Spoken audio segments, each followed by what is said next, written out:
So at this moment, where are we? We have selected the topics. সেটা যে কোনো যে উপায়ে, তাই না? মানে উপায়গুলো আমি জাস্ট একটু সামারাইজ করি। উপায়গুলো কি, যে যখন তুমি দেখছো যে টপিকটা, প্রথম জিনিস হচ্ছে তোমার বুঝতে হবে যে টপিকটা কি তোমার পরিচিত টপিক কিনা, বা তোমার এক্সপার্টিজ এটাকে সাপোর্ট করে কিনা, তুমি যা জানো সেটা এটাকে কাজে লাগানো যাবে কিনা, এটা একটা।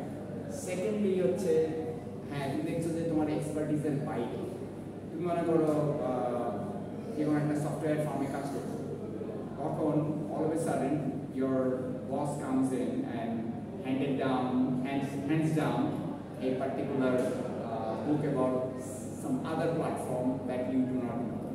মনে করো তুমি নর্মালি কাজ করো C++ অথবা জাভা নিয়ে, তোমাকে বললো যে .NET বা অন্য সুইফট বা এরকম একটা কিছু দিয়ে বললো যে you have only 2 days, এইটাতে তুমি শিখে you will have to train up your team.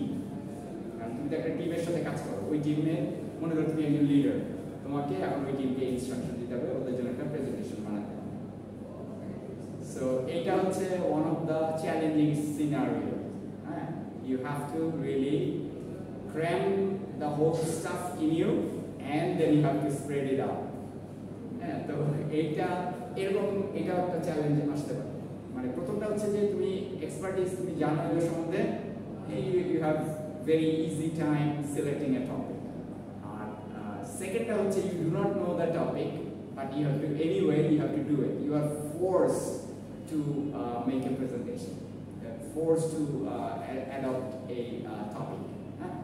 So তখন you have to, এইটা একটা।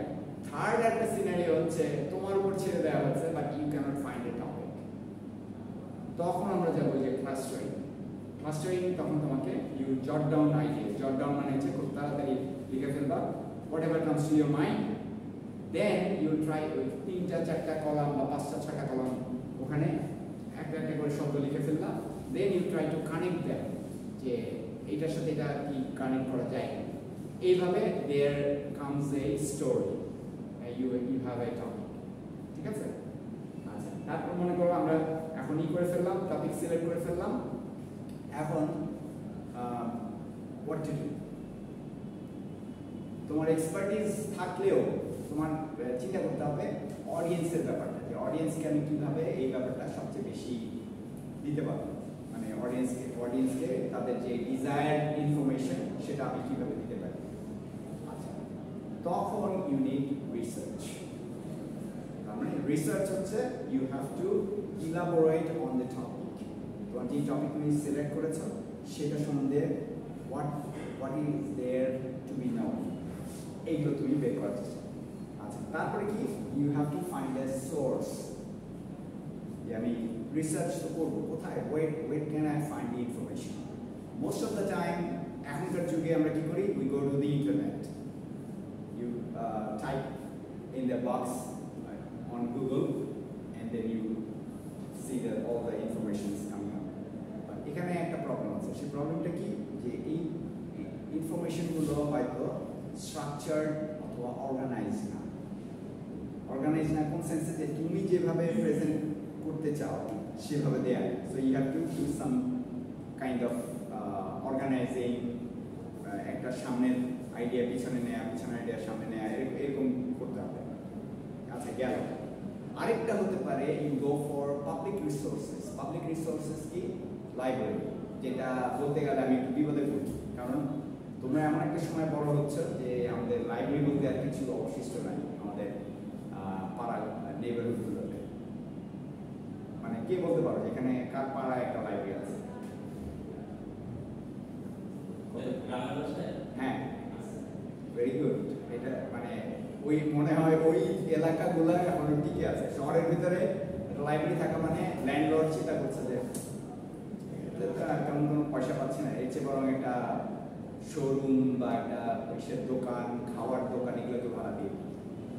মানে এইটা হচ্ছে আমাদের সময়ে ফ্রি মার্কেট ইকোনমির সবচেয়ে বড় ভয়ানক ব্যাপার, যে আমি একটা সোসাইটিতে জ্ঞানের প্রসারের চেয়েও গুরুত্ব দিচ্ছি হলো আমার নিজস্ব পয়সা কতখানি আসবে। যে কোনো বাড়িওয়ালাকে গিয়ে জিজ্ঞেস করো, যে সে বলবে মনে হয় না আমার আসলে আর অনেক ছেলে পেলে অনেকই লোকজন আসবে কিছু আমাদের এত ঝামেলা করার দরকার নেই। তো কিন্তু তাহলে এখানে কাদের এই দায়িত্বটা নেওয়া কথা ছিল, মানে কথায় কথা চলে আসে এই দায়িত্বটা নেওয়া উচিত ছিল সরকারের বেশি। হ্যাঁ, সরকার নামক অ্যাটলিস্ট সিটি বা যেই পৌরসভা যেই ইউনিয়ন পরিষদে তুমি আছো এদের উপরে এগুলো থাকা উচিত। That's what they do in the advance countries. America বলো, ইউরোপ বলো, সব জায়গায় ওদের যে সিটি যে অথরিটি তারা এরকম কিছু লাইব্রেরি সিস্টেম অলরেডি তৈরি করে যেগুলোকে তারাই ফান্ডিং করে এবং যারা ক্লায়েন্ট তাদেরকে একটা পয়সাও দিতে হয়। আমি যেমন আমার স্টুডেন্ট অবস্থায় ফার্স্ট ইয়ারের শেষের দিকে অথবা সেকেন্ড ইয়ারের প্রথম দিকে আবিষ্কার করলাম যে কম্পিউটার সায়েন্সের বইগুলো পাড়ার লাইব্রেরিতে পাওয়া যাচ্ছে এবং পাড়ার লাইব্রেরিগুলো অনেক বেশি রিচ। আমার ইউনিভার্সিটির লাইব্রেরিতে তো আছেই, পাড়ার লাইব্রেরিতে পাওয়া যাচ্ছে এবং সুযোগ সুবিধাগুলো কীরকম, মানে আমি এটা মানে এখন তোমাদের কাছে একটা অচিন্তনীয় ব্যাপার মনে হয়। প্রথমবার তুমি যখন এটাকে বই ইস্যু করলা, that you can keep it for 21 days. 21 days. আচ্ছা, তুমি যখন এটা এক্সপায়ার করে যাওয়ার কথা, মানে রিটার্ন ডেট, তখন তুমি বাসা থেকে ফোন করতে পারো। ওই সময় তার ইন্টারনেট ছিল না, বাসা থেকে ফোন করে ওইটার যে বারকোডটা আছে সেটার উপর একটা নাম্বার আছে, সেটা তোমাকে জাস্ট লাইব্রেরিয়ানকে বলতে হবে, সে ওখান থেকে রিনিউ করে দেবে। অ্যানাদার 21 days, ঠিক আছে? আচ্ছা, দ্যাট ইজ নট অল। এই 21 ডেজ যখন চলে গেল তখন তোমাকে ইন পার্সন যেতে হবে, ওখানে গিয়ে তুমি যদি আবার নিতে চাও আবার বের করে নিতে পারো। আর এক একটা বইয়ের অনেকগুলো করে কপি, 7-8টা কপি। হ্যাঁ, এখন আমি করতাম কি এই কত 63 ডেজ রাখলাম, রেখে আবার ওইটা জমা দিয়ে আরেকটা কপি বের করে নিয়ে চলে আসি। পুরো সেমিস্টার আমি এইভাবে আমার সেকেন্ড ইয়ার থেকে ফোর্থ ইয়ার পর্যন্ত পুরোপুরি। হ্যাঁ, মাঝে মধ্যে একটু অসুবিধা হতো যে টিচাররা অনেক সময় করে কি লেটেস্ট এডিশন দিয়ে দেয়। হ্যাঁ, লেটেস্ট এডিশন দিয়ে দিলে তখন একটু প্রবলেম হয় যে হয়তো কিছু এক্সারসাইজ যেগুলো নতুন বই আছে পুরনো বই নেই, কিন্তু ওইটাও আমি ম্যানেজ করেছি এইভাবে যে আমাদের ওখানে লাইব্রেরিতে পাশে আবার একটা রিজার্ভ ডেস্ক বলে একটা জিনিস ছিল, ওইখানে টিচার ওই বইয়ের এক্সারসাইজগুলোর কপি ফটোকপি ওখানে দিয়ে দিত। ওইখান থেকে আবার আমরা নিয়ে ওইটাকে 10 সেন্টস পার পেজ ফটোকপি করে বাস নিয়ে আসতাম। এটা করা যেত আর কি। তো তাহলে তুমি চিন্তা করো যে ওইখানে একটা বইয়ের দাম, হার্ড কাভার একটা বই তখনকার যুগে, আমি এটা বলছি 1990s-এর প্রথম দিকে, 150 থেকে অ্যান্ড আপ এরকম ডলার দাম ছিল। $150 তখন, এখন হয়তো এটা 200 বা $250 এরকম চলে গেছে। একজন স্টুডেন্ট, বিশেষ করে একজন আমার মতো একজন বাইরের স্টুডেন্ট, বিদেশি স্টুডেন্ট, এই টাকাটা অ্যাফোর্ড করাটা কত বিপজ্জনক। এখন এইটাকে যদি বাংলাদেশের সিনারিতে নিয়ে আসো, যারা মনে করো ঢাকার বাইরে থেকে আসছে, ওই রকমভাবে কনস্ট্যান্ট প্রচুর টাকা পয়সাওয়ালা লোকজনের ছেলে না, তারা কীভাবে অ্যাফোর্ড করতে পারে? এখন আমাদের নীলক্ষেত এই জায়গাটা পূরণ করছে। নীলক্ষেত থাকাতে ওই বিভিন্ন বইয়ের আমরা ওইরকম কী বলে জাস্ট ফটোকপি এডিশন পাই, এই জায়গাটা পূরণ। এটা যে একটা ট্রিমেন্ডাস হেল্প সেটা, বাট এখানে কিছুটা শর্টফল আছে। শর্টফলটা কি? সব বই তুমি পাবা না। আমি যেমন এখানে অলমোস্ট সব বই পেতাম, এখানে সব বই পাবা না। যদি তুমি টেক্সট বুকের বাইরে যাও, টেক্সট বুকের কোন বইগুলো পাবা যেগুলো মোটামুটি মেজরিটি ইউনিভার্সিটি যেগুলো ব্যবহার করছে, কিন্তু অন্য হয়তো ভালো বই আছে পাবা না। তারপরে আরেকটা হলো অন্যান্য বইয়ের ক্ষেত্রে পাবা হচ্ছে বেস্ট সেলার, আমেরিকানরা বলে দিচ্ছে এটা আমাদের বেস্ট সেলার। ওই বইগুলো আমরা এখানে পড়ে বলবো যে ও আচ্ছা আমরা তো ওদের বেস্ট সেলার বই পড়েছি, মানে কাইন্ড অফ একটু একটা ক্রেডিট নেয়া।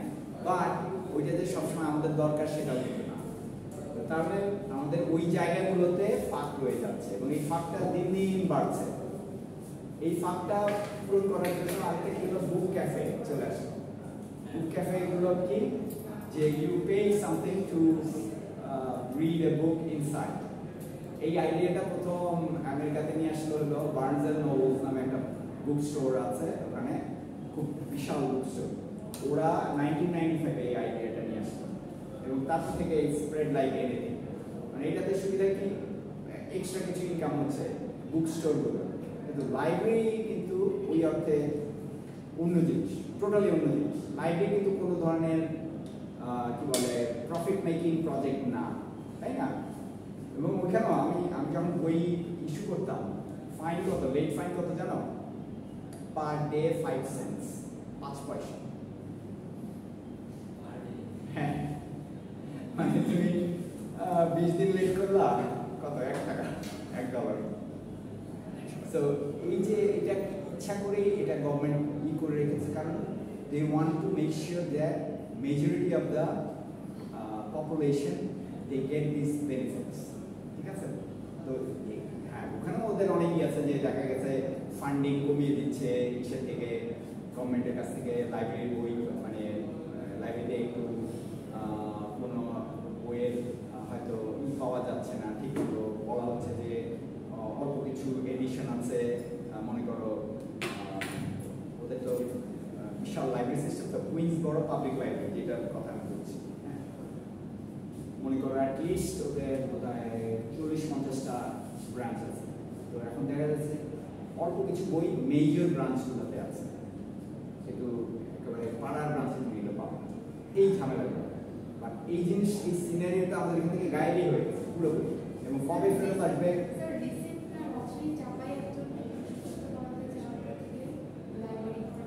হ্যাঁ, কিন্তু এটা তো বিচ্ছিন্ন ঘটনা, এটা তো মেজর ট্রেন্ড না, মানে সবাই যে করছে এরকম না। সবার কাছে মানে মনে করো একজন,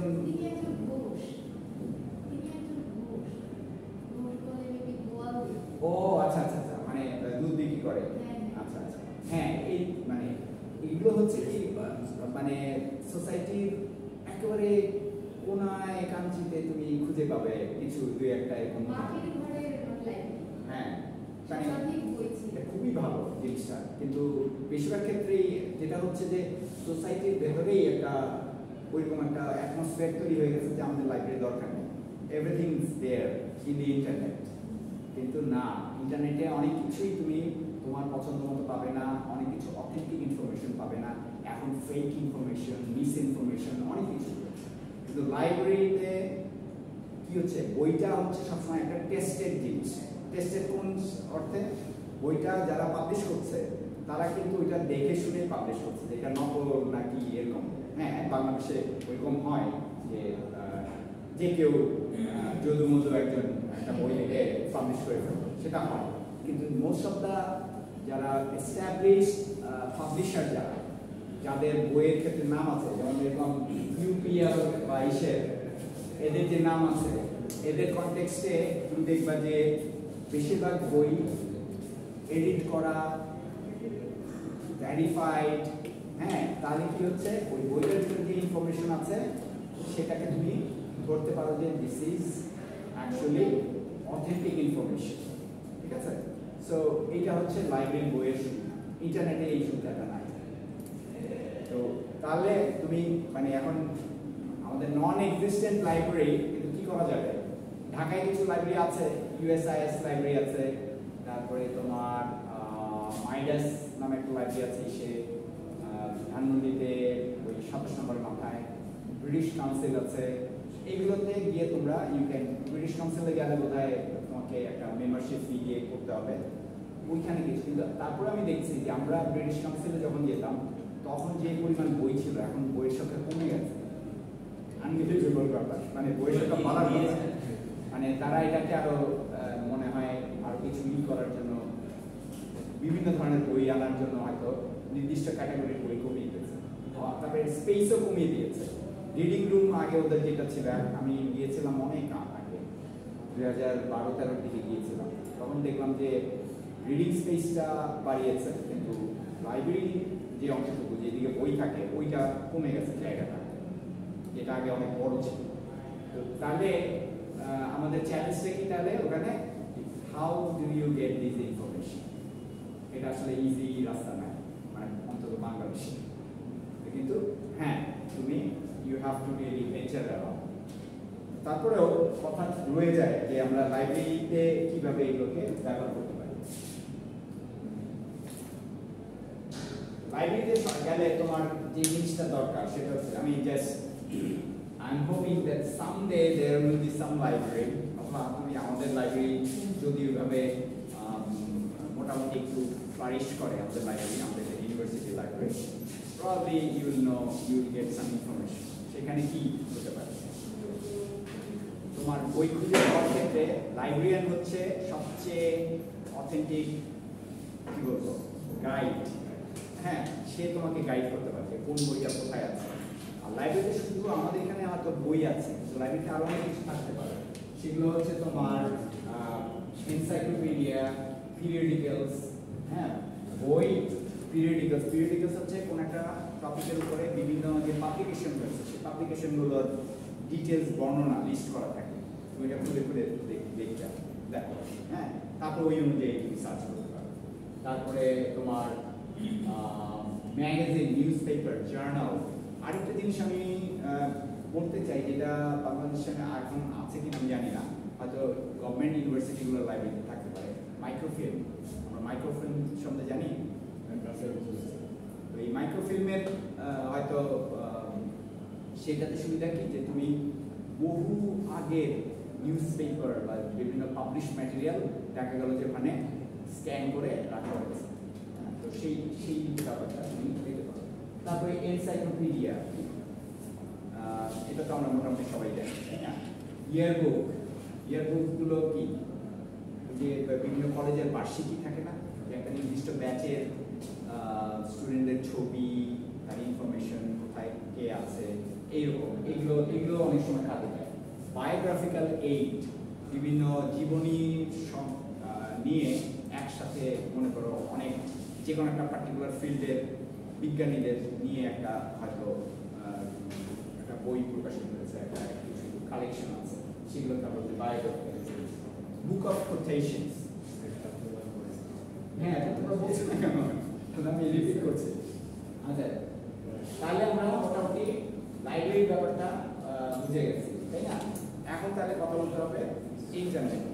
এখন এরকম কথা আসতে পারে যে what is there to know, internet তো খুবই সোজা, খালি আমি গুগলে টাইপ করলাম, that's it, everything comes to me. এখানে একটা জিনিস খেয়াল রাখতে হবে যে ইউ হ্যাভ টু, প্রথম যেটা প্রবলেম সেটা হচ্ছে অথেন্টিকেটেড ইনফরমেশন না। হোয়াটএভার কামস টু ইউ, যে কেউ একটা ওয়েবসাইট তৈরি করে আপ করে দিতে পারে, ঠিক আছে? এবং সেটার তুমি যদি সার্চ ইঞ্জিন অপটিমাইজেশনের একটু চালাকি টেকনিকগুলো জানো, তাহলে তুমি গুগলের প্রথম 10টা লিঙ্কের ভিতরে হয়তো চলে আসতে পারো। কিন্তু তার মানে কি এই যে তোমার ইনফরমেশন অথেন্টিক না, এবং যেটা পড়ছে তাকে তখন ওই জিনিসটা মাথায় রাখতে হবে যে ওকে আমি দেখছি, কিন্তু এটা তো আসলে অথেন্টিক নাও হতে পারে, তখন তোমাকে কিন্তু আবার ভেরিফাই করতে হবে। আচ্ছা, এখানে আমরা আরেকটা কথা বলবো, তাহলে আরেকটা জিনিস বলে নিই, সেটা হচ্ছে কি যে তুমি যেভাবে চাও ওইভাবে তৈরি জিনিস তুমি পাবে না। মনে করো তুমি বলছো যে আমি একটা প্রেজেন্টেশনের পুরোটাই আমি ইন্টারনেট থেকে নিয়ে নিব, না আসলেও যেমন স্লাইড শেয়ার নামে একটা সাইট আছে, you have to either create an account, ওখানে আবার লিমিটেশনস আছে যে তুমি কয়েকটা একটা নামালা কি দুইটা নামালা, তারপরে আবার ই করতে পারবে না, তোমাকে আবার কন্টিনিউ করতে হবে। হ্যাঁ, আর আরেকটা যেটা ভয়ানক ব্যাপার সেটা হচ্ছে পেওয়াল। পেওয়াল কথাটা বুঝি আমরা,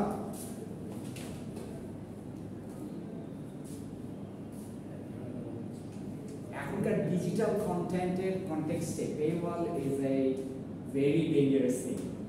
পেওয়াল আর কিছুই না, তুমি কোনো একটা সাইটে সাবস্ক্রাইব করতে হবে, যত নাম করা পাবলিশার আছে। আচ্ছা, এখানে রিসার্চ সম্বন্ধে যেহেতু কথাবার্তা হচ্ছে, সেহেতু আমার মনে হয় এই ব্যাপারগুলো একটু তোমাদের কাছে পরিষ্কার করা ভালো যে রিসার্চ তুমি শুধু যে একটা প্রেজেন্টেশন টপিকের জন্য পড়বা সেটা না, তুমি হায়ার স্টাডিজে যেতে চাও, right? You must have some kind of research paper or article, এবং সেটার জন্য তোমার এখন যদি মাথায় থাকে এটা যে আমি হায়ার স্টাডিজে যাব, বাইরে বা কোথাও মাস্টার্সে যাব, then you should try to write a research paper. Research পেপারের কি? আচ্ছা, তোমাদের যেমন প্রজেক্ট আছে, রাইট?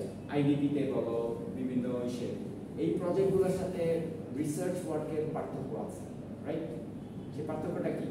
টিম বেস আর ইন্ডিভিজুয়াল। হ্যাঁ, এটা একটা মেজর ডিফারেন্স যে তুমি যে কোনো প্রজেক্ট করলে you can do with a team, কিন্তু তোমার বেশিরভাগ ক্ষেত্রেই থিসিস বা রিসার্চ পেপার বের করতে হলে it has to be by yourself. হ্যাঁ, ওখানেও টিম আপ করতে পারো তুমি, কিন্তু নর্মালি ইউনিভার্সিটিতে যেটা করা হয় যে ইউনিভার্সিটি বলে যে তুমি একাই তুমি এটা কাজ করবে বা 2-3 জনও করতে পারো, বাট কাজটা অনেক বেশি ডিম্যান্ডিং। যে কোনো প্রজেক্টের ক্ষেত্রে যেটা সুবিধা সেটা হচ্ছে যে তুমি যে কোনো একটা অ্যাপ্লিকেশন তৈরি করে ফেলতে পারো। It doesn't have to be very unique. তুমি একটা এক্সিস্টিং অ্যাপ্লিকেশন আছে, ওইটাকে একটু মডিফাই করলা, ওইটার সাথে আরো কিছু ফাংশনালিটি অ্যাড করলা, then it becomes a new project. কিন্তু রিসার্চ ওয়ার্ক তো এরকম না। রিসার্চ ওয়ার্কেও আছে যে তুমি হ্যাঁ পুরনো রিসার্চের ভুল ত্রুটিগুলো ধরিয়ে দিয়ে ওখানে কি কি জিনিস কভার হয়নি সেটা দিয়ে একটা বের করতে পারো, but that is much more difficult.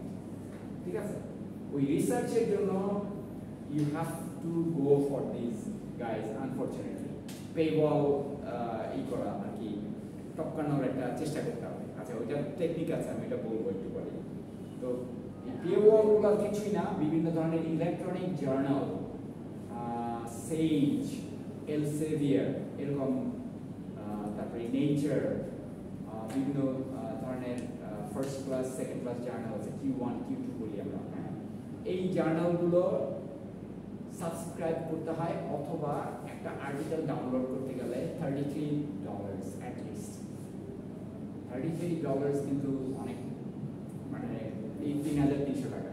তোমার যদি নর্মালি একটা আর্টিকেলে তোমার কিন্তু হবে না, you need at least 20 or 30 articles. তাহলে তুমি চিন্তা করো কত টাকা দিতে হবে।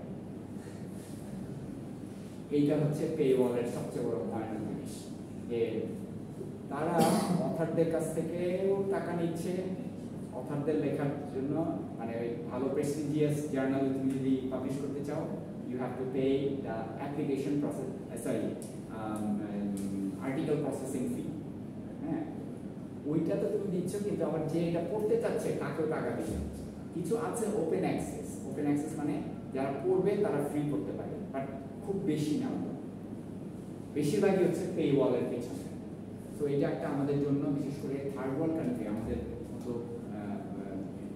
উন্নয়নশীল দেশগুলোর জন্য এটা একটা বিশাল প্রবলেম। তোমরা মনে করো তোমাদের পক্ষে $33 যত কঠিন, আমার কাছেও প্রায় অলমোস্ট। যদি তুমি সাবস্ক্রিপশন করতে চাও, ইন্ডিভিজুয়াল সাবস্ক্রিপশন বোধহয় $300 or something, তার মানে কত? 3 লাখ টাকা। আমার মতো একজন টিচারের পক্ষে অ্যাফোর্ড করা সম্ভব না। মানে হ্যাঁ, কিন্তু বৈপরীত্যটা ওই জায়গায় যে একজন টিচারই কিন্তু রিসার্চ নিয়ে বেশি মাথা ঘামাবে, একজন বিজনেসম্যান বাইরের একজন সে নিশ্চয়ই ঠিক, তার মানে তার কাছে টাকা আছে, আমার কাছে নেই। ঠিক আছে, তো এই বৈপরীত্যটা এখানে। তো এই পেওয়ালটাকে এড়ানোর জন্য কিছু উপায় তৈরি হচ্ছে, যেগুলো হচ্ছে কি কিছু ওয়েবসাইট আছে যারা এই তুমি যদি তাদেরকে ওই প্রত্যেকটা এরকম আর্টিকেলের একটা আইডেন্টিফিকেশন নাম্বার আছে, এটাকে DOI বলে, হ্যাঁ, ডিজিটাল অবজেক্ট আইডেন্টিফায়ার। ওই নাম্বারটা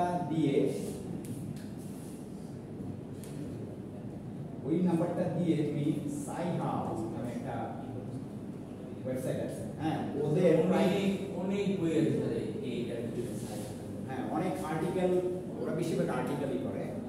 এখানে আমি এটা ফাঁকা রাখছি কেন, এই এক্সটেনশনটা ইউআরএল, হ্যাঁ, ওই ডয় নাম্বারটা না না না সেটা না, মানে আমি বলছি ইউআরএলটাকে তুমি যদি তোমার ব্রাউজারে লিখতে চাও সাইহাব ডট, তারপরে এটা ফাঁকা রাখছি কেন, এটা প্রায় চেঞ্জ হয়। প্রায় চেঞ্জ হয় কেন, কারণ তার বিরুদ্ধে এই একজন রাশিয়ান ভদ্রমহিলা, তার বিরুদ্ধে বড় বড় এই পেওয়াল যারা তৈরি করেছে, ওই বড় বড় জার্নালগুলো যেটা সে ডিজিটাল পাইরেসি তৈরি করছে, যে এগুলো ফ্রি দিয়ে দিচ্ছে। তো সে করে কি কনস্ট্যান্টলি তার ডোমেইন চেঞ্জ করে, করতে থাকে, যাতে ওরা না করতে পারে, তাকে আটকাতে না পারে। সে ওপেনলি ঘোষণা দিয়ে রাখছে যে আমি জ্ঞানের দরজা বন্ধ করবো না। মানে এটা তো আসলেও তাই, মানে এগুলো না থাকলে, সাইহাব না থাকলে থার্ড ওয়ার্ল্ডের সমস্ত রিসার্চার বিপদে পড়ে যেত। আরেকটা আছে লিড জেন হ্যাঁ হ্যাঁ এরকম আছে কিছু, তবে এইটা সবচেয়ে বেশি ওদের এইটা সবচেয়ে বেশি। আচ্ছা, তো তাহলে তুমি ওদের ওয়েবসাইটে গিয়ে দেখবে যে এরকম একটা বক্স আছে। এটা নর্মালি TW আর অনেক সময় CC অনেক কিছু RW এরকম থাকে। এখানে ওই DOI-টা যদি দিয়ে দাও, ওর কাছে যদি এটা থাকে, সেটার সাথে সাথে তুমি পেয়ে যাবে। ঠিক আছে, এইগুলো হচ্ছে কাইন্ড অফ বাইপাস করা, পেওয়ালকে বাইপাস করা। আমি এই জিনিসগুলো বলছি কেন, যেগুলো তোমাদের সামনে অনেক কাজে লাগে। হ্যাঁ, একটু আর্লি স্টার্ট, বাট নেভারদিলেস তোমাদের এই জিনিসগুলো নিয়ে মাথা কামানো দরকার। ঠিক আছে, আচ্ছা তাহলে এখন এক জায়গায় হচ্ছে কি কন্ট্রাডিকশনটা কোন জায়গায়? কন্ট্রাডিকশনটা হচ্ছে হলো তোমার পেওয়ালে যেই আর্টিকেলগুলো আছে বা যেই জার্নালগুলো আছে, এগুলো সবগুলোই কিন্তু অথেন্টিক। মানে ওখানে পাবলিশ করতে হলে তোমার পিয়ার রিভিউ বলে। পিয়ার রিভিউ মানে হচ্ছে তোমার তুমি একজন প্রফেসর বা একজন গবেষক একটা লিখেছো, অন্য ইউনিভার্সিটি বা ওয়ার্ল্ডের অন্য পাশের আরেকজন গবেষক সেটাকে ভেরিফাই করবে, তারপরে আরেকজন ভেরিফাই করবে, করার পরে ওইটা পাবলিশ হবে। ভেরিফিকেশনটা দরকার কেন? যে তুমি কারোটা নকল মেরে দিয়ে দিয়েছে। কিছুদিন আগে 71 টিভির একজন সংবাদ পাঠিকার বিরুদ্ধে খুব হলো না, সে একজন খুব নামকরা রাইটার নোম চমস্কির আর্টিকেলের 8টা পাতা পুরো হুবহু কপি মেরে জার্নালে পাবলিশ করতে দিয়ে দিয়েছে। মানে বুদ্ধি যদি একটু থাকতো যে আমি এরকম কম জানা লোকজনের আর্টিকেল নিলেও তবুও চলে আর কি।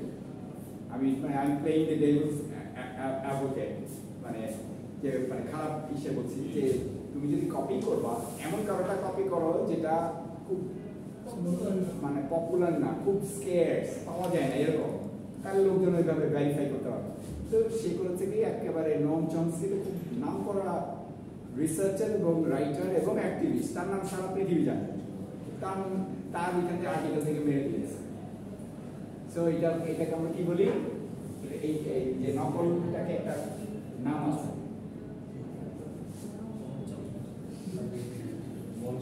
প্লেজারিজম। ঠিক আছে, যে তুমি নকল করছো।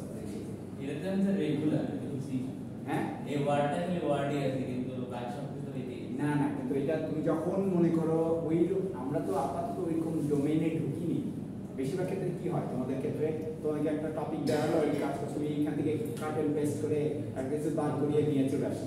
কিন্তু যখন তুমি অথেন্টিক আর্টিকেল প্রেস্টিজিয়াস জার্নালগুলোতে না হলে, কিন্তু তুমি মনে করো কোথাও পিএইচডির জন্য অ্যাপ্লাই করবা বা এমএসসির জন্য অ্যাপ্লাই করবা, তখন তোমার যদি কোনো পাবলিকেশন তুমি দেখাতে চাও, কারণ পাবলিকেশন না দেখালে তোমার ফান্ডিং পাবা না, মানে তোমার নিজের পয়সায় করতে হবে। বেশিরভাগ ক্ষেত্রেই যখন তুমি ফান্ডিং পেতে চাও, তোমাকে দেখাতে হবে যে তোমার অরিজিনাল রিসার্চ পেপার অ্যাটলিস্ট একটা আছে, মাস্টার্সের জন্য বা পিএইচডির জন্য আরও বেশি লাগে, মাস্টার্সের জন্য অ্যাটলিস্ট একটা লাগে। সেইটা যদি কোনো প্রেস্টিজিয়াস জার্নালে না হয়, তাহলে ওই তোমার ওখান থেকে ফান্ডিং দেবে না, তুমি তোমার ভর্তি করবেই না। তখন আমরা আমাদের বাধ্য হয়ে পেইবলের পিছনের ওই ধরনের জার্নালেই আমাদেরকে পাবলিশ করতে যেতে হয়। কিন্তু নর্মাল প্রেজেন্টেশনের ক্ষেত্রে হয়তো এই ব্যাপারটা আমাদের অত বেশি লাগবে না, কিন্তু এটা তোমাদের জানা থাকবে। তোমাদেরকে বললাম যে এটা কারণটাই হচ্ছে যে এখন থেকে যদি তুমি একটু এগুলো নিয়ে সচেতন হও, তুমি যদি সামনে হায়ার স্টাডিজে যেতে চাও, তখন এই ব্যাপারগুলো কাজে লাগবে।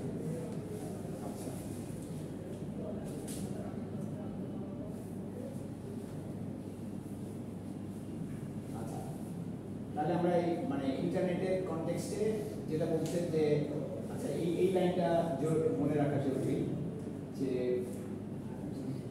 experts advise that you use the internet to supplement, not to replace library research. তুমি লাইব্রেরি রিসার্চের সাথে আলাদাভাবে ইন্টারনেটের ব্যবহার করতে পারো, বাট লাইব্রেরি রিসার্চকে পুরো ছেড়ে দিয়ে বাদ দিয়ে, লাইব্রেরি রিসার্চ বলতে ওইটাই বোঝাচ্ছে যে অথেন্টিক আর্টিকেল, রিসার্চ আর্টিকেল বা অথেন্টিক ইনফরমেশন যেটা থেকে পাচ্ছ সেটা বাদ দিয়ে শুধু ইন্টারনেট থেকে ধামাধাম নামিয়ে দিলে হবে না।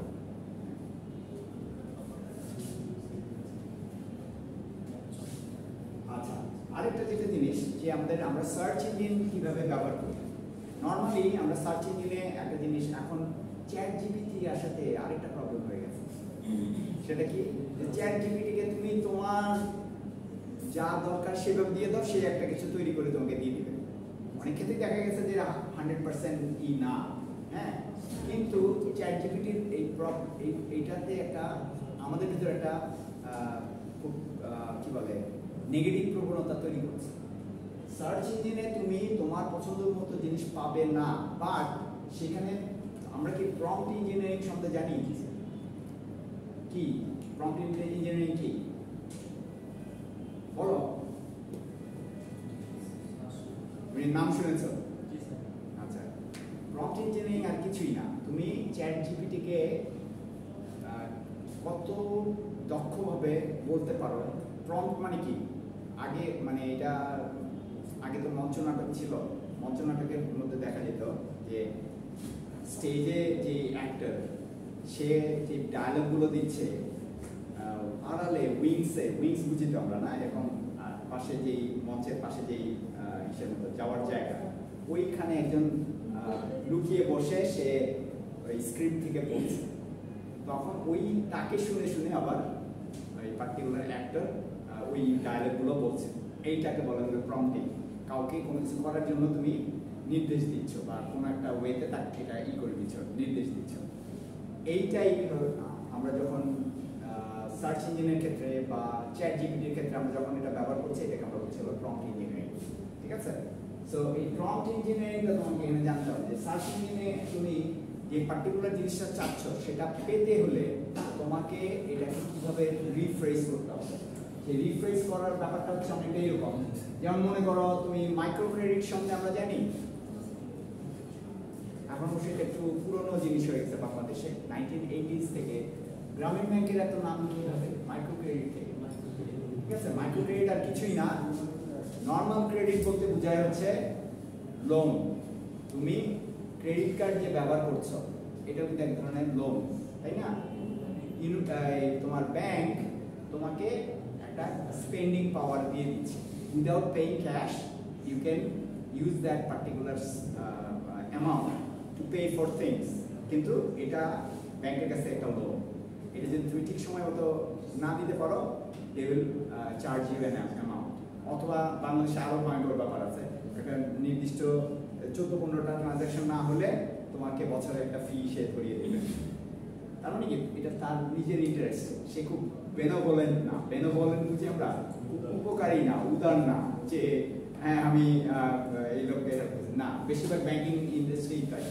আচ্ছা, মাইক্রো ক্রেডিটের ব্যাপারটা হচ্ছে কি, ডক্টর ইউনুস 1976-এ রিয়েলাইজ করলেন যে the poor are not getting any credit or loan for their betterment. তারা একটা ব্যবসা করতে চায়। এলাকার একজন মনে করো ডিম বিক্রেতা আছে বা দুধ বিক্রেতা আছে, সে তার ব্যবসাটাকে একটু বড় করতে চায়, কিন্তু তার একটু মূলধন দরকার। তাহলে কি হবে? সে তো হয় মহাজনের কাছে যাবে। মহাজনী কারবার বাংলাদেশে এখন একটু কমে আসছে বা মোটামুটি ওইভাবে কমে গেছে, কিন্তু মহাজনরা কি এলাকা ভিত্তিক লোকজন যারা তাদের প্রচুর টাকা আছে তারা এগুলো লোন দেয়, এবং লোনের পেমেন্টটা ভয়ানক রকম। 24% থেকে শুরু করে 50, 70, 75% এরকম। মানে তুমি তার কাছে লোন দিচ্ছ, কিন্তু এমনভাবে ফেরত দিচ্ছ যে তোমার লোন পুরোপুরি শোধ হবে না। তুমি ওইটার উপরে হ্যাঁ প্রায় সর্বস্বই তোমার নিয়ে যাবে। আচ্ছা, ওই জায়গায় ডক্টর ইউনুসের কৃতিত্ব কি? ডক্টর ইউনুস করলেন কি, নতুন একটা ইনস্টিটিউশনাল লেন্ডার নিয়ে আসলেন, যারা বলছে যে ওকে গরিব মানুষকে আমরা লোন দিব, কিন্তু এই লোনটা কাইন্ড অফ একটা গ্রুপকে দিব, যাতে একজন লোনটা নিয়ে ভেঙে যেতে না পারে।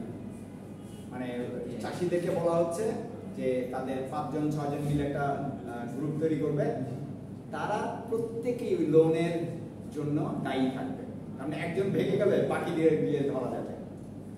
এইভাবে উনি ওইটা শুরু করলেন, এবং এটা বেশ সারা ফেললো, সারা পৃথিবীতে পেয়ে গেল। সবাই ভাবলো উনি বোধহয় পেয়ে যাবেন, নোবেল প্রাইজ পেয়ে যাবেন ইকোনমিক্সে, কিন্তু উনি এটাতে পাননি। উনি পেয়েছেন শান্তিতে নোবেল প্রাইজ।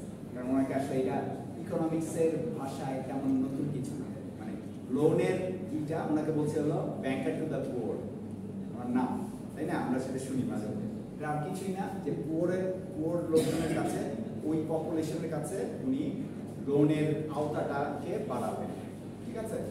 তারাও এই নেটওয়ার্কের ভিতরে আসে, এইটুকুই। কিন্তু এটাতে দেখা যাচ্ছে খুব বেশি উপকার হয়নি। মাইক্রো ক্রেডিট নিয়ে এই জন্যই এখন আর তোমরা তেমন কিছু শোনো না। কারণ কি, গ্রামাঞ্চলে এটা এমন একটা ব্যাপার হয়ে গেছে যে একটা মাইক্রো ক্রেডিট এজেন্সি, যে এনজিও গুলো, এরা প্রত্যেকেই এই ব্যবসাতে আছে। অন্য কিছু করুক আর না করুক, মাইক্রো ক্রেডিটের ব্যবসায় আছে। সে করে কি, লোন দেয়, ওই লোনের এগেছে খায়, সুদ ইন্টারেস্ট খায়। হ্যাঁ, এখন গ্রামের যে গরিব লোকজন তারা করে কি, একটা থেকে নিয়ে আরেকটা ওইটা খাচ্ছে, আবার অন্য আরেক জায়গা থেকে নিয়ে ওইটার ঋণটা শোধ করতেছে। তার মানে সে ধরা খেয়ে গেল, সারা জীবনের জন্যই অলমোস্ট বলতে পারো সেই এই চক্রের ভিতরে পড়ে গেল। তো কাজেই this is not a very positive. এই কারণে মাইক্রো ক্রেডিট নিয়ে প্রথম খুব হইচই চেঁচামেচি হলেও পরে এটা কমে গেছে। মজার ব্যাপার হলো তোমরা পিছনে আমার এই ইনফরমেশনগুলো ইন্টারনেটে এরকম ধামাধাম করে পাবা না, ঠিক আছে? হ্যাঁ, আচ্ছা ঠিক আছে, দেখা যায়। আমি যেটা বলছি যে এই জিনিসগুলো তোমাদের জানা দরকার, কারণ তোমাদের সামনে একটা জিনিস আসতেছে, স্টুডেন্ট লোন, ঠিক আছে? বাংলাদেশে এটা এখনো শুরু হয় নাই, সামনে মানে এখনো আমি দু এক জায়গায় দেখছি। স্টুডেন্ট লোনের জন্য দরকার হচ্ছে যেটা আমেরিকাতে একেবারে পুরোপুরি বসে গেছে এবং প্রচুর ছেলে স্টুডেন্ট লোন নিয়ে মহাবিপদে আছে। ওই দেশের স্টুডেন্ট লোন কি, এটা শোধ না করা পর্যন্ত তোমাকে কবর পর্যন্ত ধাওয়া করবে। অন্যান্য লোন ওদের 7 বছর পর মুছে যায়। তুমি কোর্টে গিয়ে বললে যে আমি দেউলিয়া, আমি পাচ্ছি না, এই লোন দিতে পারছি না, তখন কোর্ট করবে কি, ডিক্লেয়ার করবে তুমি 7 বছর ধরে কোনো ব্যাংকে কোনো কিছু পাবা না, সুবিধা পাবা না, কোথাও কোনো ঋণ নিতে পারবা না, কিছু করতে পারবা না। 7 বছর পর আবার নিয়ে যাবে। কিন্তু স্টুডেন্ট লোন তোমার একেবারে মৃত্যু পর্যন্ত থাকে, যে ওইটা পেমেন্ট না দিলে ওই তার পেছনে লেগে থাকে। এইটার ইন্টারেস্ট না, ইন্টারেস্ট ওই এটার সুবিধা হচ্ছে যে এটার ইন্টারেস্ট এরকম না, হ্যাঁ, মানে মোটামুটি একটা ফিক্সড অ্যামাউন্ট। আচ্ছা, এখন এই স্টুডেন্ট লোনটা কি করছে, যারা গরিব মানুষের ছেলে পেলে, আমেরিকায় কিন্তু যথেষ্ট কষ্ট পড়াশোনা, তারা ভাবছে যে একটা ভালো ইউনিভার্সিটিতে পড়তে চাই। ভালো ইউনিভার্সিটিতে কিন্তু তুমি ফান্ডিং পাবলিক ইউনিভার্সিটিগুলো ছাড়া ওইভাবে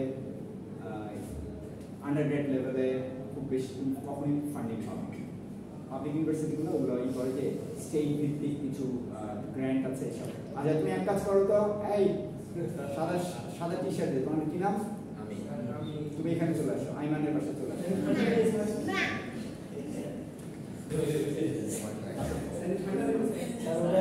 অথবা তুমি ওখানে চলে যাও, ওখানে চলে যাও। আমি কিন্তু এমনি প্রচুর রকম nice, but when I become harsh, people will not like it. Please do not make me act harshly, okay? ওখানে তুমি চলে যাও।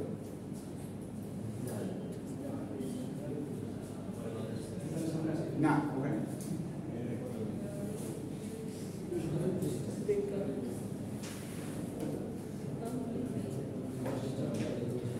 and this should be a lesson to everyone. আমি কিন্তু আমার ক্লাসের ডিস্টারবেন্স আমি পছন্দ করি না, এবং ক্ষেত্র বিশেষে আই কিক পিপল আউট, ঠিক আছে? আমি অত্যন্ত নাইস আছি, অত্যন্ত নাইস থাকতে চাই। প্লিজ ডু নট, আমি যে ইনফরমেশনগুলো দিচ্ছি এগুলো তোমাদের জন্য বাতাসে পাওয়া যায় না, ঠিক আছে?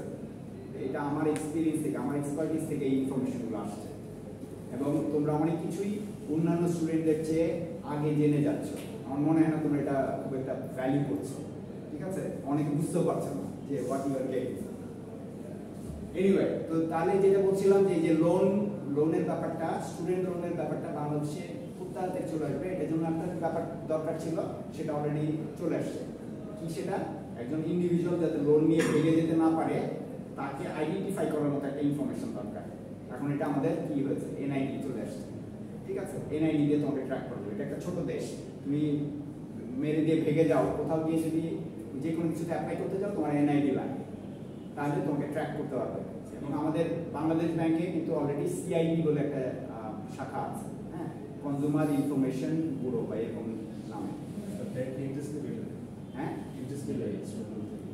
হ্যাঁ অবশ্যই কিছু হ্যাঁ মানে জিনিসটা যেটা হচ্ছে কি প্রত্যেকটা সোসাইটিতে এই ব্যাপারগুলো তোমাদের কাছে খুব অজানা, মানে কারণ আমরা একটা ডিফারেন্ট সোশ্যাল সিস্টেমে বাইরের একটা সোশ্যাল সিস্টেমের জিনিস ইমপ্লিমেন্ট করার চেষ্টা করছে। ফলে বেশিরভাগ মানুষই যেমন ক্রেডিট কার্ডের ব্যাপারটা, আমেরিকাতে তোমার ক্রেডিট কার্ড কোম্পানি বা ব্যাংকগুলো লোকজনকে যাতে অন্যায়ভাবে বিপদে ফেলতে না পারে অনেক রুলস অলরেডি তৈরি করা আছে। আমাদের দেশে এইসব কিছুই নেই। তো এই জন্য ক্রেডিট কার্ড কোম্পানিগুলো তাদের ব্যাংকগুলো তাদের নিজেদের ইচ্ছা মতো টার্মস দিয়ে তোমার কাছে ক্রেডিট কার্ড করছে। তুমি দেখতেছো যে ও আচ্ছা আমার তো ক্যাশ ওই মুহূর্তে ক্যাশ লাগছে না, so you take the opportunity, but you are hooked up, খুব ভালোভাবে তোমাকে তারা ধরে ফেলতে পারছে। আর এনআইডি আসাতে যেটা হচ্ছে তোমাকে ট্র্যাক করা এখন কোনো ব্যাপার হবে, ঠিক আছে? তোমার তোমার নামে হয়তো একটা মোবাইল ফোন আছে, মানে অ্যাটলিস্ট অন্য কিছু না থাকুক, অন্য সম্পত্তি না থাকুক, তোমাকে ট্র্যাক করা কোনো ব্যাপারই হবে না। তো কাজেই স্টুডেন্ট লোনটা কেন আসবে সেটা হচ্ছে যে স্টুডেন্ট গ্রুপটা একটা বিশাল গ্রুপ, বাংলাদেশে এখন প্রচুর ছেলে মেয়ে উচ্চশিক্ষা নিতে যাচ্ছে, ফলে এটা একটা লুক্রেটিভ মার্কেট, এটা একটা খুব মার্কেট হয়ে যাচ্ছে। ব্যাংকগুলো এটা ওইভাবে রিয়ালাইজ করতে পারেনি এখন, কিন্তু খুব তাড়াতাড়ি এটা করবে। এবং যে শিক্ষার খরচ বেড়ে যাচ্ছে, তোমরা এখানে শহরে এসে পড়ার চেষ্টা করছো, অনেকেই আসছো ইসের থেকে, যে এই টিউশন ফি অ্যাফোর্ড করতেই খবর হয়ে যাচ্ছে। তো তখন কি হবে, যখন একটা শর্টফল হয় ঘাটতিটা মেটানোর জন্য তখন তুমি ধার করো।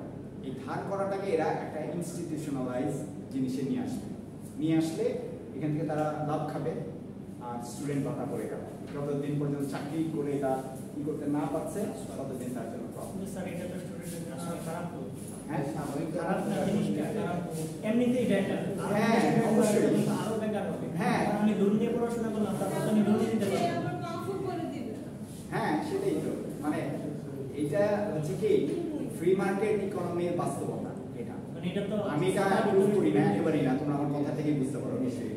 আমি আই এম টোটালি এগেইনস্ট ইট, কিন্তু এই ইজ আর কামিং, এবং এটাকে আসার জন্য ঠেকানোর জন্য যে পরিমাণ জনমত বা সিভিল অর্গানাইজেশন দরকার, অনেক কথা চলে আসে এখানে। ব্যাপারটা কি যে তোমার একটা পার্টিকুলার সোসাইটিতে জনগণের অধিকার রাখার জন্য কোনো অর্গানাইজেশন কাজ করছে কি করছে, বাংলাদেশে এটার সংখ্যা খুব কম, হাতে গুনে তুমি 7-8টার বেশি পাবে না।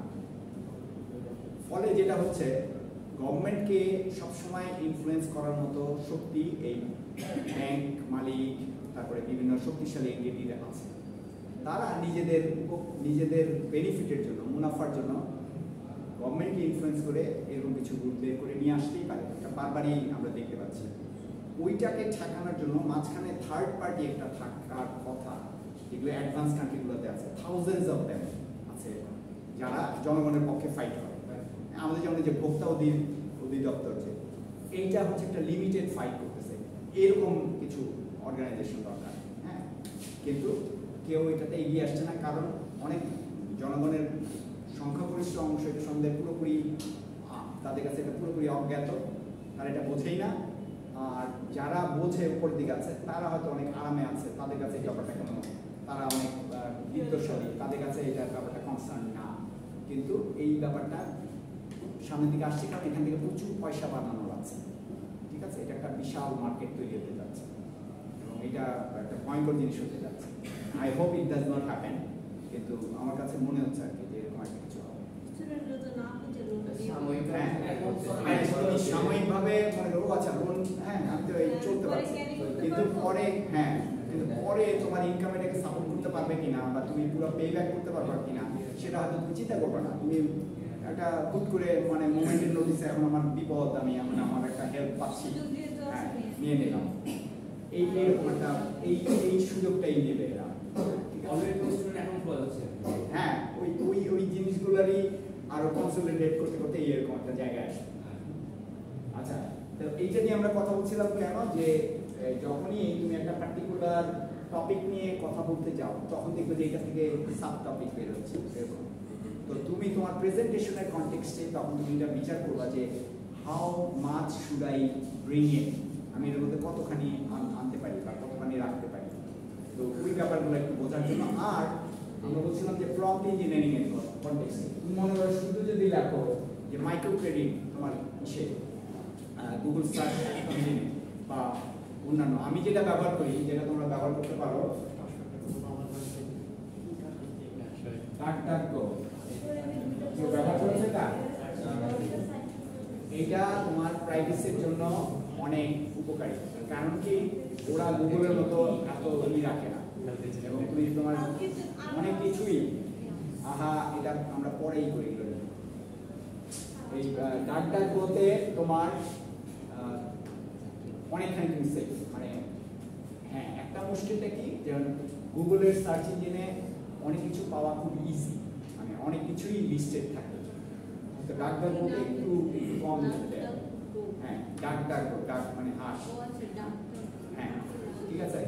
আচ্ছা এখন তাহলে আমি এটা বোঝানোর চেষ্টা করছিলাম সার্চ ইঞ্জিনে তুমি কিভাবে তোমার সার্চটাকে মডিফাই করবা, স্পেসিফাই করবা। প্রম্পট ইঞ্জিনিয়ারিং ওই ক্ষেত্রে কাজে লাগতে পারে। হ্যাঁ, যে প্রম্পট ইঞ্জিনিয়ারিং করে তুমি মনে করো মাইক্রো ক্রেডিট নিয়ে তুমি কথা বলতে চাও, তুমি যদি শুধুই মাইক্রো ক্রেডিট লেখো, দেখা যাবে যে দেখবে যে বেশিরভাগ ক্ষেত্রে মাইক্রো ক্রেডিট দেয় যে এজেন্সিগুলো, ওদের নাম চলে আসবে।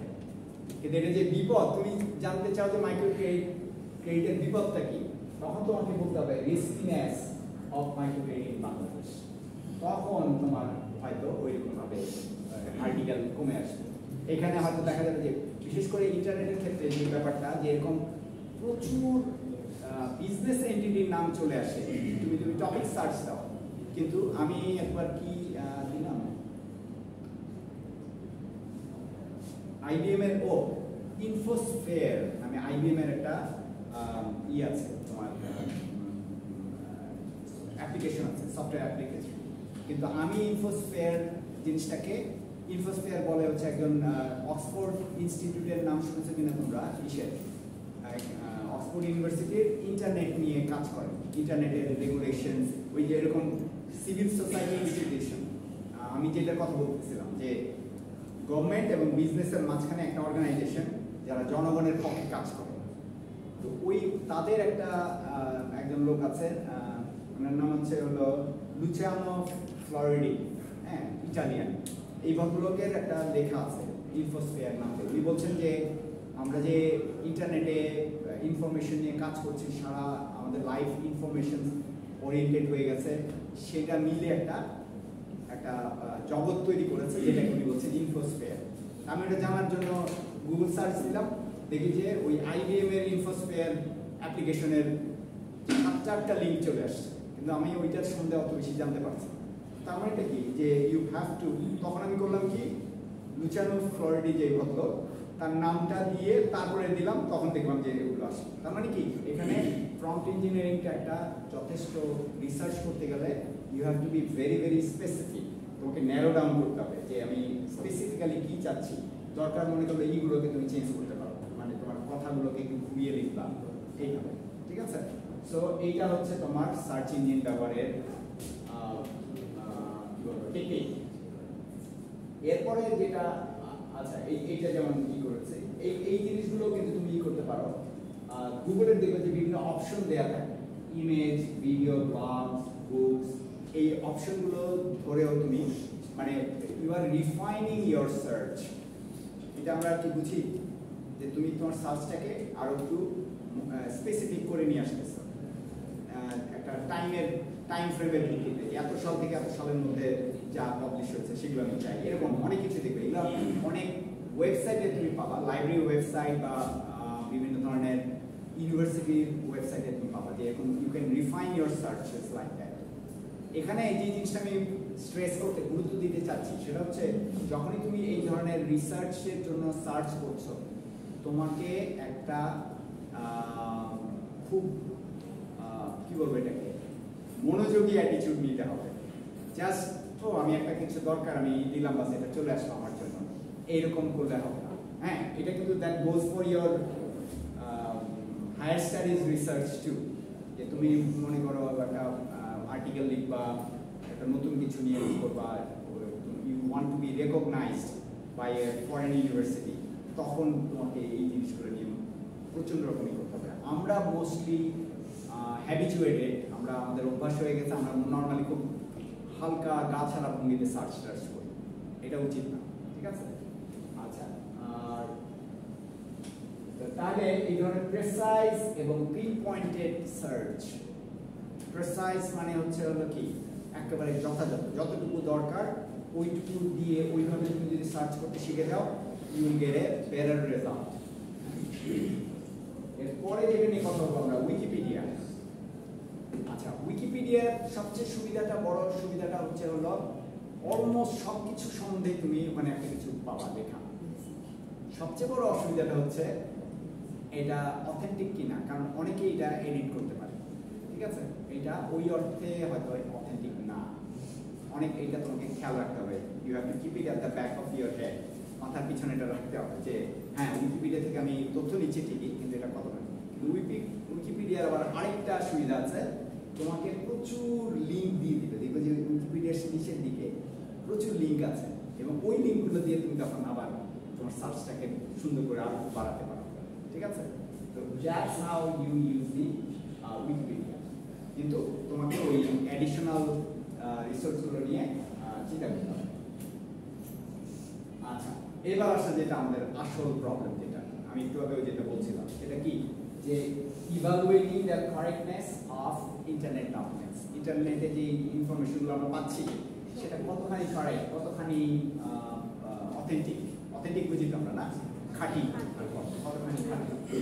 সেই জায়গায় এই ব্যাপারটা তোমাকে তখন চেক করতে হবে। যেমন তখন তুমি করো যে কিছু রিসোর্সের দিকে যাও। গুগল স্কলার, আমি জানি এটা কেউ কখনো টাইপ করেছে কিনা। গুগল স্কলার হচ্ছে গুগলের তৈরি করা একটা লিস্ট, যেখানে তোমার বিভিন্ন দেশ, বিভিন্ন সারা পৃথিবীর বিভিন্ন যারা রিসার্চ করেছে তাদের নামের এগেনস্টে তাদের ওই আর্টিকেলগুলোর লিস্টিং থাকে। ওই আর্টিকেলগুলো কবে পাবলিশ হচ্ছে, কোথায় পাবলিশ হচ্ছে, কতবার সাইটেশন হয়েছে। সাইটেশন বলতে এখানে কি বোঝায়, কারো আইডিয়া আছে? মনে করো আমি একটা আর্টিকেল লিখলাম, তোমাদের মধ্যে থেকে একজন হয়তো নতুন একটা আর্টিকেল লিখলো, ওই আর্টিকেলে সোর্স হিসাবে আমাকে রেফারেন্স দেওয়া, এইটাকে বলে সাইটেশন। বুঝতে পারছি? তো এরকম ওই গুগল স্কলারে দেওয়া থাকে যে সাইটেশন কতগুলো, এই পার্টিকুলার অথার, যার যত সাইটেশন বেশি তার মানে সে তত ভালো স্কলার, তাই না? যে সবাই তারটা ব্যবহার করছে। তো ওইগুলো এই জিনিসগুলো তখন আমরা খেয়াল করতে পারি যে আমি ইন্টারনেটে যে ইনফরমেশনটা পেলাম সেটা অথেন্টিক কিনা, ওইটা আমরা গুগল স্কলারে গিয়েও চেক করতে পারি। এগুলো নিয়ে একটু মাথা ঘামালেই দেখলো যে অনেক কিছুই তোমাদের কাছে পরিষ্কার হবে। মানে আমাদের প্রেজেন্টেশনের জন্য এই কোর্সে হয়তো এত ডিটেল দরকার না, কিন্তু আমি যেটা মনে করলাম যে this should be given to you, এই ইনফরমেশন তোমাদের জানা থাকা দরকার। যেহেতু অনেকেই হয়তো হায়ার স্টাডিজে যাবা, এমএসসি করতে যাবা, হয়তো পিএইচডির দিকেও যাবা, অনেকে এই স্বপ্ন দেখতে দোষ কি, তাই না? আচ্ছা, লাস্ট যেটা টপিক আমাদের আজকে, আমি এটা আজকে শেষ করবো, সেটা হচ্ছে যে ইন্টারভিউইং। তুমি একজন এক্সপার্টকে ইন্টারভিউ করতে চাও, মানে তোমার ইনফরমেশন দরকার, ওই রিলেটেড ইনফরমেশন একজন বিশেষজ্ঞ আছে, এই বিশেষজ্ঞকে তুমি ইন্টারভিউ করতে চাও। এটা অনেক কঠিন একটা ব্যাপার, যে তোমার কঠিন ব্যাপার কোন সেন্সে, তোমাকে অনেক প্রিপারেশন নিতে হবে। একটা হচ্ছে তুমি যে স্কলারের সাথে কথা বলবা তার সাথে যোগাযোগ করতে হবে প্রথমে, তার অ্যাভেলেবল টাইম, তারপরে তুমি তাকে কি প্রশ্ন জিজ্ঞেস করবা সেগুলো লিস্ট করতে হবে, কতক্ষণ সময় পাচ্ছ সেটার কনটেক্সটে এটাকে চিন্তা করতে হবে। তারপরে ওইখানে গিয়ে তার সাথে যখন তুমি ইন্টারভিউ করলা, ওই ভদ্রলোকের মেজাজ মর্জির উপরে তোমার নির্ভর করবে যে তুমি কত অথেন্টিক আনসার পাচ্ছ। সেটা একটা ওইখানে একটু চালাক, একটু ভালোভাবে এটাকে ম্যানেজ করতে হবে। প্লাস যখন তোমার ইন্টারভিউ শেষ তখন তুমি ওই ট্রান্সক্রিপ্ট লেখা, যে ওই ইন্টারভিউ থেকে সারমর্ম কি পাচ্ছ। তার মানে এটা একটা, এইটাতে ঘোরাতেই তাহলে একটা জিনিস প্রবলেম, এটা অত্যন্ত টাইম কনজিউমিং প্রসেস, ঠিক আছে? তার মানে কি, তুমি যখন মনে করো তোমার একটা পার্টিকুলার প্রেজেন্টেশন তুমি তৈরি করবা, তোমার হাতে খুব বেশি টাইম নাই, you should not go for interview, any interview, কারণ তখন আর তোমার এটা করার সময় নেই। কিন্তু তুমি অনেক বড় সড় একটা প্রেজেন্টেশন, মনে করো তোমাকে কোনো একটা ইউরোপিয়ান বা আমেরিকান ইউনিভার্সিটি করলো যে আমরা তোমাকে একটা স্কলার প্রোগ্রামে তোমাকে নিয়ে যাবো, তুমি এটার ব্যাপারে আমাদের একটা প্রেজেন্টেশন দাও, এরকম হচ্ছে কিন্তু, তাই না? অনেক স্টুডেন্টদের কাছে প্রেজেন্টেশন নিচ্ছে ইউনিভার্সিটি, তখন তোমার এইটা দিস ইজ ওয়ার্থ ইট, তখন হয়তো you should go for it. তাহলে এইখানে এইগুলোই বলা আছে যে তুমি যখন তোমার এই পারপাসটা তোমার কাছে পরিষ্কার থাকতে হবে ইন্টারভিউর আগে, কাকে তুমি ইন্টারভিউ করতে যাচ্ছ, তারপর ইন্টারভিউর কোশ্চেনগুলোকে ঠিকমতো প্রিপেয়ার করতে হবে। ইন্টারভিউ হয়ে গেলে তখন তার you have to listen actively, take accurate note, এবং ওখানে কি তোমাকে তুমি হয়তো ইন্টারভিউটা রেকর্ড করতে চাও, তার যার সাথে কথা বলছো তার পারমিশন লাগবে, তুমি জাস্ট গিয়ে মোবাইল ফোন অন করে দিলে হবে না, ঠিক আছে? এইগুলো কিন্তু আমরা অনেক সময় বুঝি না। সেক্ষেত্রে অনেকেই দেখবে যে ছবি তুলছে, কারো ইচ্ছা হলেও একজনের ছবি তুলে ফেলতে তার অনুমতি ছাড়া, বিশেষ করে মেয়েদের ক্ষেত্রে এই ব্যাপারটা করে। ছেলেরা যেটা করে যে ইচ্ছা হলো বাস গিয়ে আমি একটা ছবি তুলে ফেললাম। আমি এরকমও দেখেছি এখানে, দিস ইজ নট, এটা কিন্তু একটা প্রাইভেসির ব্যাপার, তাই না? কেউ একজন এখানে মনে করো প্রেজেন্টেশন দিচ্ছে, তোমার মনে হলো বাস তুমি তাকে রেকর্ড করা শুরু করে দিলা, তোমার ক্লাসমেট সে হয়তো, কিন্তু you should not, you should ask his or her permission. এটা হচ্ছে ভদ্রতা, ঠিক আছে? আচ্ছা, তাহলে আমরা মোটামুটি শেষ করে এসেছি এটা।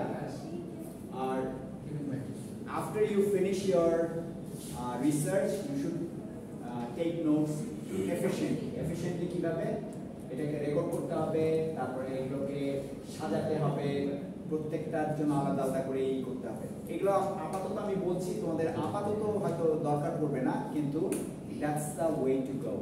হ্যাঁ, এইভাবে এইগুলো কাজগুলো করতে হবে। আচ্ছা, লাস্টলি যেটা যে তোমার টপিকের স্ট্রেংথ এবং উইকনেসটা তুমি কিভাবে বুঝবে, ঠিক আছে? এই কিছু কমন ক্যারেক্টারিস্টিক্স, অ্যাট্রিবিউটস আছে যেগুলো দেখে আমরা বুঝতে পারি। গুড টপিক হলে it must be informative, clear and specific, solve one problem. কারণ আমরা ওই যে প্রথমে বলেছিলাম যে প্রেজেন্টেশনের উদ্দেশ্যটা কি, তোমার অডিয়েন্সের একটা প্রবলেম আছে, সেটার ব্যাপারে তুমি তাকে একটা সলিউশন দিতে চাও। আচ্ছা, তারপরে অ্যাকিউরেট হতে হবে, তুমি ভুল ইনফরমেশন দেওয়া উচিত হবে না। রিলেভেন্ট মানে প্রাসঙ্গিক, মানে অডিয়েন্সের কাজে লাগে এরকম কিছু। আমি কি মনে করো তোমাদেরকে একটা প্রেজেন্টেশন দিলাম যে মার্সে মাটির অবস্থা কি, মার্সের মাটি করে এখন প্রচুর নাসা অনেক ডেটা পাচ্ছে, আমার কাছে খুব ইন্টারেস্টিং মনে হলো, আমি এটা তোমাদেরকে বলার চেষ্টা করি। দেখো যে সবাই মুখ নিচু করে বসে আছে বা ঘুমিয়ে গেছে বা এরকম একটা, কারণ এটা it really does not concern that much. হ্যাঁ, অনেক একজন দুইজন থাকতে পারে যে হয়তো এগুলো নিয়ে একটু এগুলাকে বলা হচ্ছে এক্সট্রা টেরেস্ট্রিয়াল বায়োলজি বা জিওলজি, যেটাই বলো তুমি, কিন্তু এটা সবাই যে পছন্দ করবে এমন কোনো কথা নেই। আচ্ছা, ফানি অ্যান্ড ইন্ট্রিগিং, যেটা হচ্ছে কি যে তুমি একটু মজা করে কথা বলো, একটু মজা, তোমার অডিয়েন্সের যাতে এই টপিকটা এরকম হয় যে it has to be attract the people, সেটাই। আচ্ছা, অ্যান্সার্স এ কোয়েশ্চেন, ওই দুটার মধ্যে যে সলভ ওয়ান প্রবলেম এবং অ্যান্সার্স এ কোয়েশ্চেন, যে তুই যেই প্রেজেন্টেশনের উদ্দেশ্যটা হবে যে this will give some kind of solution to the problem the audience is facing. আচ্ছা, আর গোল ওরিয়েন্টেড মানে হচ্ছে মূলত তোমার একটা অর্গানাইজ স্ট্রাকচার থাকবে, যে তুমি তোমার প্রেজেন্টেশনের শেষে একটা কিছু অ্যাচিভ করতে চাও, মানে তোমার টপিকটা ওইভাবে চুজ করতে হবে যে এইটা একটা ডেফিনেটলি উদ্দেশ্যকে পূরণ করে। হ্যাঁ, আর লাস্ট যেটা হচ্ছে strong thesis statement. Thesis statement মানে হচ্ছে মূলত এটার জিসটা, যে এটা আমি সারাক্ষণ কথা বললাম, প্রেজেন্টেশন দিলাম, এখান থেকে কিছু বের হয়ে আসলো না, মানে at the end of the presentation তোমার মাথায় মনে হলো যে কি শুনলাম, কি বললো, কি কিছুই মনে থাকলো না, কিন্তু ইট has to be some sort of A message, ওইটাকে আমরা বলবো থিসিস স্টেটমেন্ট। হ্যাঁ, যে কোনো একটা থিসিস বলতে বোঝা যাচ্ছে যে তুমি একটা পার্টিকুলার টপিকের সারমর্ম বা সারাংশ তুমি প্রেজেন্ট করতে চাও, এবং তোমার প্রেজেন্টেশন শেষে এই জিনিসটা তোমার অডিয়েন্সের মনে থাকবে। আর on the other hand weak টপিকগুলো হচ্ছে ইমপ্রেসাইজ মানে হচ্ছে একদমই কারেক্ট না, মানে লুজলি একটা কিছু, তারপরে অ্যাম্বিগুয়াস কথাটা বুঝি আমরা, দ্ব্যর্থবোধ, তুমি বোঝাতে চাচ্ছ একটা, অডিয়েন্স বুঝছে অন্যটা, ঠিক আছে? আচ্ছা, তারপরে ডিসকাস লটস অফ প্রবলেমস, মানে অনেক কিছু নিয়ে একসাথে তুমি কথা বলছো, ওই যে তখন কি হবে অডিয়েন্সের মধ্যে অর্গানাইজেশনাল কনফিউশন তৈরি হয়ে যাবে। অর্গানাইজেশনাল কনফিউশন মনে আছে আমাদের, যে আমি এক টপিক থেকে অন্য টপিকে দৌড়াচ্ছি বিভিন্ন টপিকে ঘুরে ফিরে আবার ফার্স্ট টপিকে ফেরত গেলাম, মাঝখানে অডিয়েন্সের মাথা চক্কর দিয়ে সে সব কিছু ভুলে বসে থাকে। এটা হওয়া যায় না, মানে লটস অফ জিনিস একসাথে করা যায় না। ইনঅ্যাকুরেট অর ইররিলেভেন্ট, মানে ওইটারই উল্টা আর যেগুলো বলেছে যে খুব ভালো ট্রাম্পের কথা যদি আমরা ধরি, সে তার যেটা মনে হচ্ছে সে বলে দিচ্ছে, সে যে কনভিক্টেড হয়েছে বাইরে বের হয়ে রিপোর্টারদেরকে বলতেছে যে this was really almost like a conspiracy, আমাকে ফাঁসানোর জন্য, এটা জনগণ বুঝবে, মানে জনগণকে মিসলিড করা হয়। বোরিং, ওই আমরা ট্রাম্প আমাদের জন্য খুব চমৎকার এক্সাম্পল। আচ্ছা, জেনারিকটা ওইটা হচ্ছে কি খুব সাধারণভাবে তুমি বলছো প্রেজেন্টেশনে, যেটা সবাই জানে, মানে তুমি এমন কিছু নতুন কিছু অ্যাড করছো না। জেনারিক মানে হচ্ছে একটা সাধারণ একটা, যে তোমার টপিকটা খুবই একটা জেনারিক টপিক হয়ে গেল, মানে সবাই জানে, এইটাতে লাভ হবে না। And doesn't offer a solution, ওই যেটা যে এটা শুনে কারো কোনো লাভ হয় না, এটা হতে পারবে না। হিডলেস, কোন দিকে যাচ্ছ তুমি, কোনো নেই, মানে তুমি একটা প্রেজেন্টেশন দিচ্ছ কিন্তু এটা আলটিমেট গোল কি তুমি নিজেই জানো, অডিয়েন্সও আরো হারিয়ে যাবে। আর লাস্টলি যেটা উইক থিসিস স্টেটমেন্ট, মানে কোনো তুমি এটা থেকে ওইভাবে কোনো স্ট্রং সাহায্য বের করতে পারছো না। সো দিজ আর দি, এইভাবে আমরা এগুলোকে আইডেন্টিফাই করতে পারি। এটার উপরে তোমাদেরকে একটা মিড টার্মের পরে আমি এটার উপরে একটা অ্যাসাইনমেন্ট দেবো, একটা টপিক চুজ করে ওইটার এই ব্যাপারগুলো এটার মধ্যে তুমি আইডেন্টিফাই করতে পারো। হ্যাঁ, প্রত্যেকের আলাদা আলাদা পাবে, মানে কোনো গ্রুপ অ্যাক্টিভিটি না। আচ্ছা, লাস্ট যেটা ফাইনাল অ্যাডভাইস, এরপরে সেটা হচ্ছে মোস্টলি টপিকটার উপরে আমরা কেন এত জোর দিয়েছি, এটা হচ্ছে আমার প্রেজেন্টেশনের একেবারে কোর বলতে মানে একেবারে ক্রিম, একেবারে আসল জিনিস, হার্ড, এটা বলতে পারতো। তো সেই কারণে ইট has to be strong, insightful মানে এর ভিতরে একটা তোমাকে একটা অন্তর্দৃষ্টি দেয়, মানে আমার কথা শুনে তুমি যদি নতুন কিছু না শিখো, আমার তো মানে হয় না কথা বলা, তাই না? আচ্ছা, and attention grabbing, definitely অডিয়েন্সের অ্যাটেনশন নিবে এবং appealing to yourself and to your audience। আচ্ছা, এখানে কি দুইটা জিনিস, বোথ। তুমি যদি একটা টপিকে ইন্টারেস্টেড না হও, তুমি কিভাবে অডিয়েন্সকে ইন্টারেস্টেড করবা? So it should be appealing to you too, ঠিক আছে? আচ্ছা, ফলে you can get a successful presentation. তাহলে প্রথমে কাজ হবে তোমার, যখন তুমি একটা সারমর্ম, আমি এই যে থিসিস স্টেটমেন্ট দিচ্ছি এখানে, যে when selecting a topic, think about the goal of your presentation, your interest, your knowledge, and whether or not your audience will find it relevant and interesting for them. প্রথমে তোমাকে এই টপিকটা choose করার সময় চিন্তা করতে হবে যে তোমার এটাতে এক্সপার্টিস আছে কিনা, এটা ইন্টারেস্টিং কিনা, এবং তুমি এটাতে করতে ইন্টারেস্টেড কিনা, এবং ফাইনালি এটা কি তোমার অডিয়েন্সের জন্য প্রাসঙ্গিক এবং তারা এটা ইন্টারেস্টিং মনে করে কিনা, ঠিক আছে? So that's it. আমি একটু বেশি সময় নিয়ে ফেলেছি, কিন্তু I think I have covered it. তাহলে আমরা একটু বন্ধ করে দাও, যেটা করবো আমরা তাহলে